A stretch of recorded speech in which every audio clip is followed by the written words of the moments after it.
दुनिया हर रोज़ ही एक नवे मोड़ ते खड़ी हो जाती है जाके। इनू पहले किसी होर मोड़ ते देखते हैं, अगे जाके किते होर फसी होंदी है।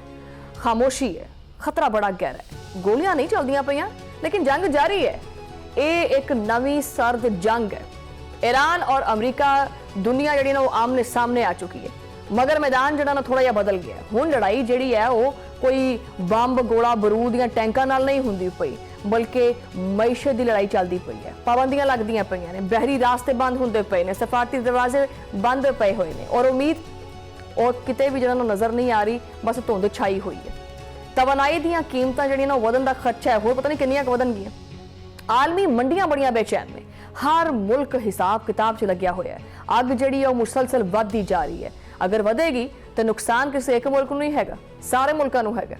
किसी भी वक्त बराह रास्त जंग भी छिड़ सकती है। ये जुमला डरना नहीं हैगा, ये महज कोई जो ना खाम खा दा कोई तज्जिया नहीं है, हकीकत भी बन सकता है। अमरीका ने जिहड़ा ना दबाव वधा दिता है। अमरीकी सदर डोनाल्ड ट्रंप ने एक होर वड्डा कदम चुक लिया। ईरान नूं घेरना है, मैशत नूं तोड़ना है। उन्होंने आपदे मुशीरां नूं हिदायत कर दी है कि तवील मुद्दती बहरी नाकाबंदी की तैयारी कर लो। ईरान के आसे पासे समंदर नूं बंद कर दो। ट्रंप का कहना है कि ईरान की तेल बरामदात जिहड़ी है ना वो रोकी जाए। उहदी मैशत के उत्ते जिहड़ा ना वो इटा रख दो, यानी दबाव पा दो। हर जिहड़ा रास्ता है ना वो बंद कर दो, यहाँ से कोई गुजर नहीं सकेगा। ठीक है, जिथों भी पैसा आंदा है उन्होंने कहा है कि जी वो बंद कर दो। बमबारी शुरू करना जिहड़ा ना वो ज्यादा खतरनाक है। इस तरह से तो बाहर निकलना भी रिस्क है, लेकिन नाकाबंदी ये सारे तो ज़्यादा मुअसर रास्ता है जिहदे विच कोई ना खर्चा भी नहीं होंदा पिया। वाशिंगटन ने आपदा शिकंजा मजीद सख्त कर दिता है। 35 नवे इदारे और शख्सियात के उत्ते पाबंदियां ला दित्तियां ने। उन्हां दे विच नैटवर्क शामिल ने जो ईरानी बैंकारी नूं चलाते हैं। ये लोग खुफिया तौर के उत्ते ईरान की तेल की तजारत दे विच मददगार सी। अमरीकी हुकाम का दावा है कि ये एक मालियाती नैटवर्क है। ये नैटवर्क पाबंदियां नूं बाईपास करने वास्ते इस्तेमाल होंदा पे। अरबों डॉलर के ईरानी तेल की तरसील जिहड़ी है वो इसी राह थानी हुंदी है। अमरीकी महकमे खजाना ने हुण एक नवी वार्निंग जारी कर दी है। OFAC ने आख्या जी कि हुण कोई भी बच के निकल नहीं सकता। वो बैंक जो उन्हां कंपनियां नाल कारोबार करदे सी वो भी कार्रवाई की जद विच आणगे। आपने हुरमस के रास्ते अदायगी जिहड़ी है ना वो करन वाले इदारे भी निशाने दे होंगे।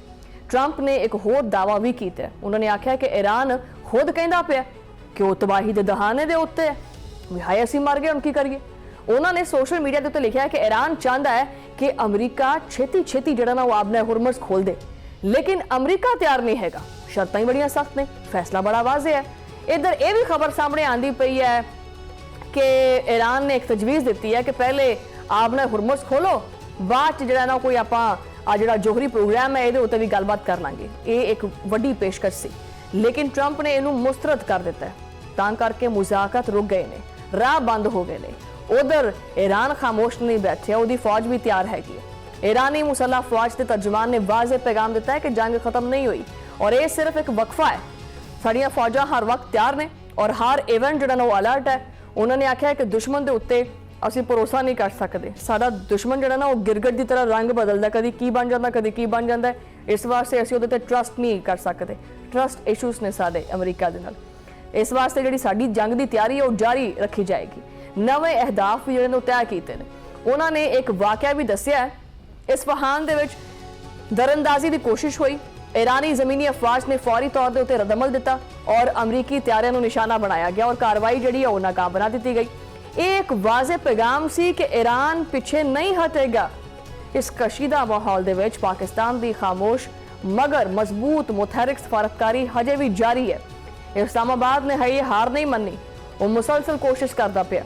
अमरीका और ईरान के दरमियान एक पुल बनने की मुसलसल कोशिश जारी है। एक आला सरकारी जराए ने जिहड़ा वो तस्दीक की है पाकिस्तान पुराज़म है और अमन वास्ते काम जारी रखेगा। ये जाहिर गल है कि यह काम आसान नहीं है, मुश्किल है और 2 माह तो जो ये मसला चलता पे गलबात जी वो रुकी हुई है, मगर पसे पर्दा राबते जारी ने। एक सीनियर अहदेदार ने आख्या कि पाकिस्तान आपकी कोशिश जारी रखेगा और क्यादत जी खुद मैदान में हैगी है।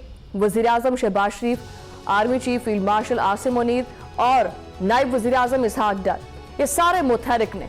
शटल सफारतकारी जारी है और वाशिंगटन नाल तहरान तक सारे मुआमलत चलते पे ने, गल्लां बातां हो रही ने, पैगामात भी जा रहे हैं और पाकिस्तान की कोशिश है कि महीने दे जिहड़ा ना वो आगाज़ दे विच जिहड़ी जंगबंदी है हुई और पाकिस्तान अपीलों तो बाद ही इस अमन मुआहदे दे विच तौसीक की गई। ये पाकिस्तान ने ही ये जंग जिहड़ी ना रुकवाई हुई है। ताहम ईरान ने हजे तक जिहड़ा ना वो कई गल्लां तो खैर नहीं मनिया, लेकिन एक होर सख्त मुतालबा सामने रख दिता है। ईरान का कहना है कि पहले आपने हुरमस की जिहड़ी नाकाबंदी है वो खत्म करो। इस मुतालबे तो बाद मुज़ाकरात दे विच एक बारी फिर तातुल जिहड़ा ना वो आ गया। इस्लामाबाद की कोशिशां जिहड़ियां ने वो हुण पर्दे दे पिछे जारी ने। पाकिस्तान की चाहता है, पाकिस्तान चाहता है कि दोनों मुल्कों के दरमियान जिहड़ी ये खला पैदा हुई है ये घट होवे और हफ्ते के आखिर दे विच जिहड़ा है ना वो ईरानी वज़ीर खारजा ने इस्लामाबाद का दौरा भी किया और वो आपदे नाल कुछ नवियां और कुछ अहम तजावीज़ भी लैके आए सी। पाकिस्तानी हुकाम ने यह पैगामात फौरी तौर पर अमरीका तक पहुँचा दिते भी भाई सानू ईरान ने आखिया ये तो जरा नजरसानी कर लो। पाकिस्तान का मकसद जिहड़ा ना वो कोई शोहरत या लाइमलाइट हासिल करना नहीं है बल्कि नताइज फराहम करना है। सरकारी ज़राए कहते हैं कि जदों तक अमन नहीं हुंदा असीं नहीं हटना पिछ।